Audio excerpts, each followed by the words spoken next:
ভারী বৃষ্টি ফিরতে চলেছে দক্ষিণবঙ্গের সবকটি জেলায়।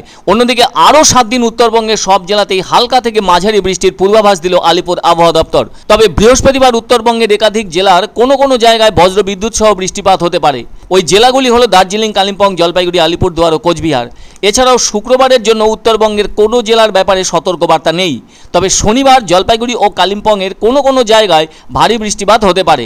অন্যদিকে আগামী 7 দিন দক্ষিণবঙ্গের সব জেলাতেই ভারী বৃষ্টি হওয়ার সম্ভাবনা।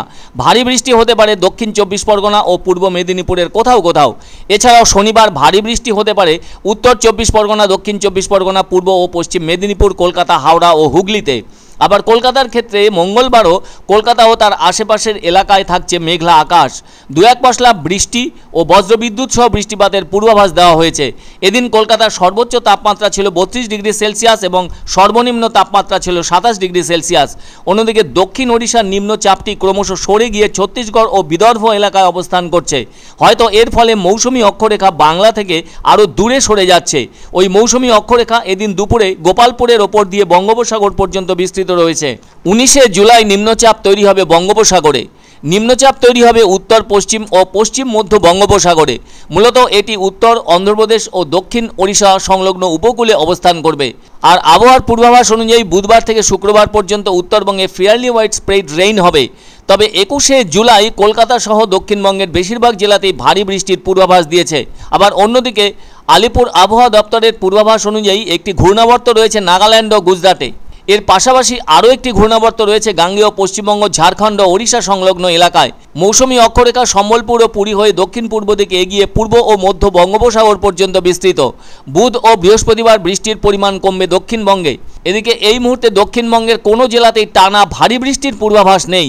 এখন তো কলকাতায় কখনো ঝমঝমিয়ে বৃষ্টি, আবার কখনো চড়া রোদও দেখা যাচ্ছে। তবে সোমবার সকাল 6টা থেকে মঙ্গলবার সকাল 6টা পর্যন্ত বৃষ্টি হয়েছে 7.5 মিলিমিটার। এদিন থেকে আগামী 6 দিন পর্যন্ত কলকাতা সহ দক্ষিণবঙ্গের জেলাগুলিতে বজ্রবিদ্যুৎ সহ হালকা বৃষ্টির সম্ভাবনা রয়েছে। এর মধ্যে অবশ্য 20শে জুলাই কলকাতা, হাওড়া, হুগলি, উত্তর ও দক্ষিণ 24 পরগনা এবং পূর্ব ও পশ্চিম মেদিনীপুরে ভারী বৃষ্টির পূর্বাভাস দেওয়া হয়েছে। হাওয়া অফিস থেকে জানিয়েছে আপাতত দক্ষিণবঙ্গের জেলাগুলিতে তাপমাত্রার খুব একটা হেরফের হবে না। একইভাবে উত্তরবঙ্গের জেলাগুলির ক্ষেত্রেও তাপমাত্রার বিষয়টি একই থাকবে। এদিন অবশ্য জলপাইগুড়ি শহরের আকাশ পরিষ্কার থাকায় রোদের মুখ দেখেছেন শহরবাসী। তবে খুব সকালের দিকে হালকা বৃষ্টি ছিল। 17 তারিখে উত্তরবঙ্গের 5টি উত্তরের যে জেলা দার্জিলিং, জলপাইগুড়ি, কালিম্পং এবং কোচবিহার, সেগুলিতে ফেয়ারলি হোয়াইট স্প্রেড রেনফল হওয়ার সম্ভাবনা আছে। এবং তার সাথে সাথে কোস্টাল ডিস্ট্রিক্ট আমাদের এবং ওয়েস্ট মেদিনীপুর, হাওড়া এবং কলকাতাতেও ফেয়ারলি হোয়াইট স্প্রেড রেনফল হওয়ার সম্ভাবনা আছে। 18 তারিখে উত্তরবঙ্গের সব জেলাতে ফেয়ারলি হোয়াইট স্প্রেড রেনফল হওয়ার সম্ভাবনা আছে।